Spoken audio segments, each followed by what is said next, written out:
ओम नमः शिवाय। आप सभी का मेरे चैनल पर हार्दिक अभिनंदन है। आज हम सोमवार व्रत कथा के महात्म्य के बारे में जानेंगे और व्रत कथा का श्रवण करेंगे।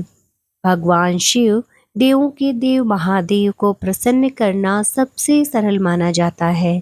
हिंदू धर्म में यह मान्यता है कि भोलेनाथ की कृपा से असंभव भी संभव हो जाता है। हर व्यक्ति शिव शंभु की कृपा पाने को आतुर रहता है। हिंदू धर्म में प्रत्येक दिन किसी न किसी देवता को समर्पित है।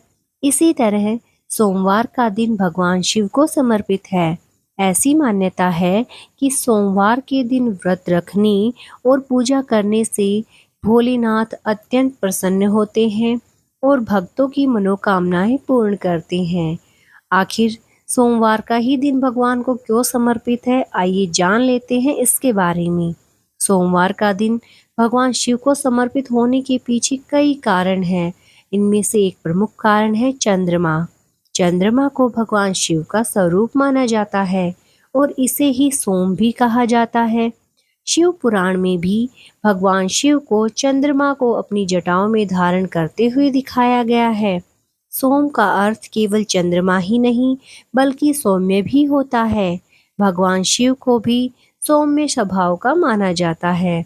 इसीलिए सोमवार का दिन भगवान शिव की पूजा के लिए सबसे उत्तम माना जाता है। सोमवार शब्द में एक और गहरा रहस्य छिपा हुआ है। जब हम सोमवार शब्द का उच्चारण करते हैं तो इसमें ओम शब्द भी आता है। ओम शब्द को ब्रह्मांड का मूल मंत्र माना जाता है और भगवान शिव स्वयं ओमकार है।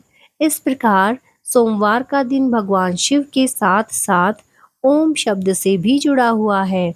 इस प्रकार सोमवार का व्रत करने से मन की शांति मिलती है और रोगों से मुक्ति मिलती है और परिवार में सुख शांति बनी रहती है और कुंडली दोष भी समाप्त हो जाते हैं। तो आइए सुनते हैं सोमवार व्रत की पावन कथा।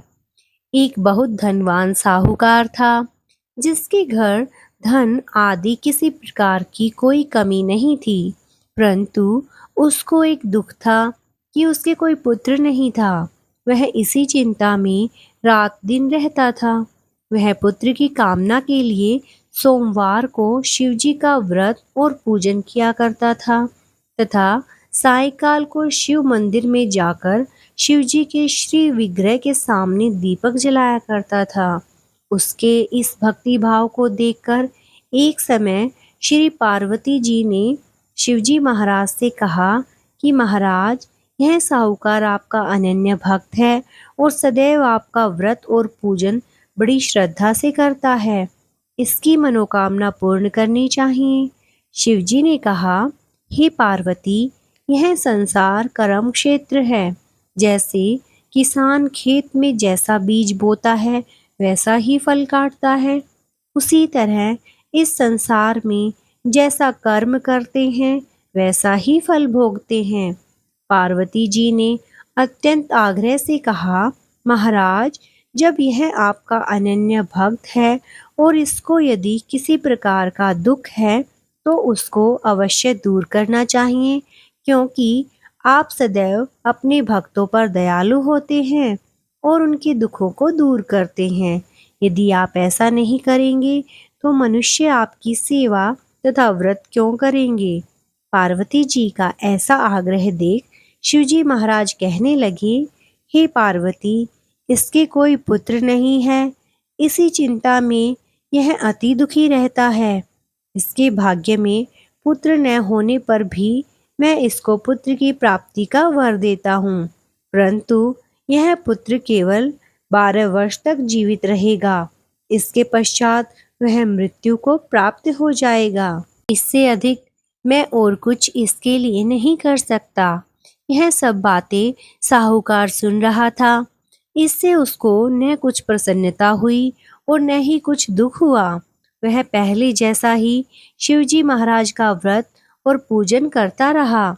कुछ समय व्यतीत हो जाने पर साहूकार की स्त्री गर्भवती हुई और 10वें महीने उसके गर्भ से अति सुंदर पुत्र की प्राप्ति हुई।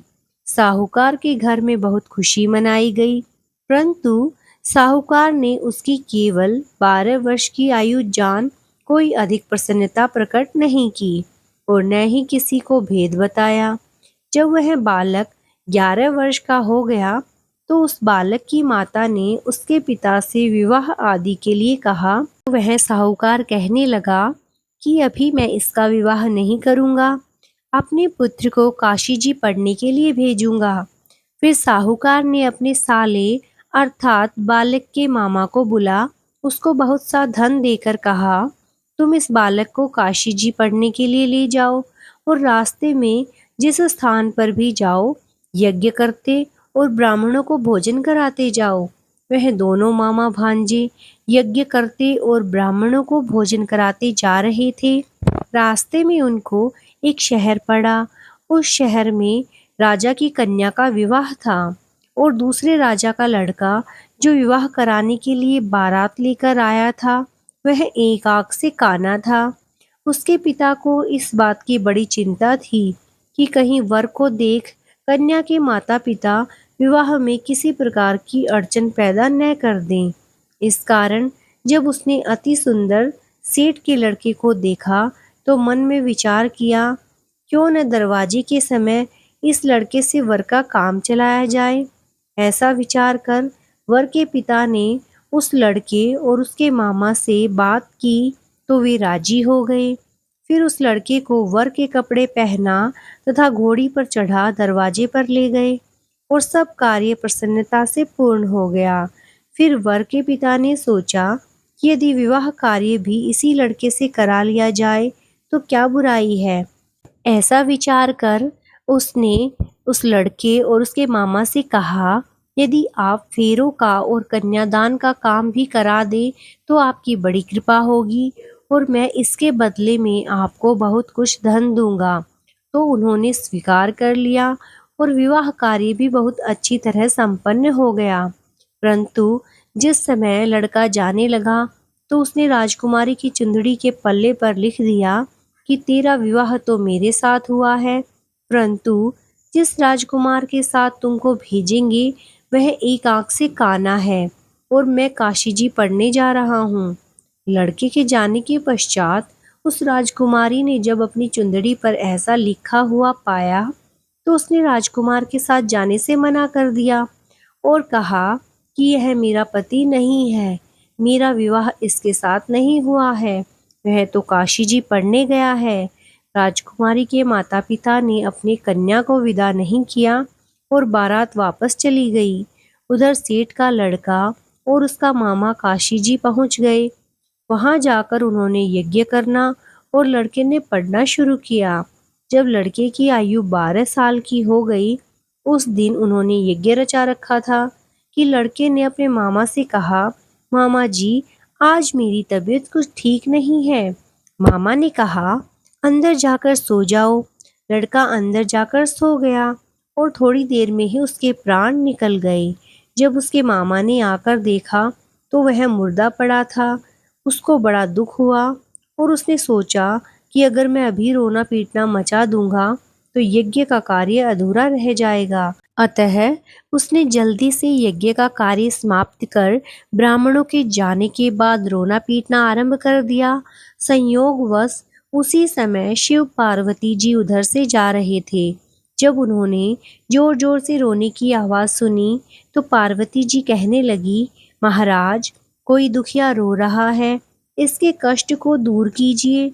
जब शिव पार्वती पास आए तो उन्होंने देखा कि वहां एक लड़का मरा हुआ पड़ा था। पार्वती जी कहने लगी, महाराज यह तो उसी सेठ का लड़का है जो आपके वरदान से हुआ था। शिवजी कहने लगे, हे पार्वती इसकी आयु इतनी थी सो यह भोग चुका। तब पार्वती जी ने कहा, हे महाराज इस बालक को और आयु दो, नहीं तो इसके माता पिता तड़प तड़प कर मर जाएंगे। माता पार्वती के पुनः आग्रह करने पर भगवान शिव ने उस लड़के को जीवित होने का वरदान दिया। शिवजी की कृपा से वह लड़का जीवित हो गया। शिक्षा पूरी करके लड़का मामा के साथ अपने नगर की ओर वापस चल दिया। दोनों चलते हुए उसी नगर में पहुँचे जहाँ उसका विवाह हुआ था। उस नगर में भी उन्होंने यज्ञ का आयोजन किया। उस लड़के के ससुर ने उसे पहचान लिया और महल में ले जाकर उसकी खातिरदारी की और अपनी पुत्री को विदा कर दिया। इधर साहूकार और उसकी पत्नी भूखे प्यासे रहकर बेटे की प्रतीक्षा कर रहे थे। उन्होंने प्रण कर रखा था कि यदि उन्हें अपने बेटे की मृत्यु का समाचार मिला तो वह भी प्राण त्याग देंगे, परंतु अपने बेटे के जीवित होने का समाचार पाकर वह बेहद प्रसन्न हुए। उसी रात भगवान शिव ने साहूकार के स्वप्न में आकर कहा, हे श्रेष्ठी, मैंने तेरे सोमवार के व्रत करने और व्रत कथा सुनने से प्रसन्न होकर तेरे पुत्र को लंबी आयु प्रदान की है। इसी प्रकार जो कोई सोमवार व्रत करता या कथा सुनता और पढ़ता है, उसके सभी दुख दूर हो जाते हैं और सभी मनोकामनाएं पूर्ण होती हैं। ओम नमः शिवाय। भगवान शिव की कृपा आप सब पर बनी रहे। हर हर महादेव। ऐसी और भी व्रत कथाएं सुनने के लिए मेरे चैनल को लाइक, सब्सक्राइब और शेयर करना ना भूलें। धन्यवाद। जय शिव शंभू।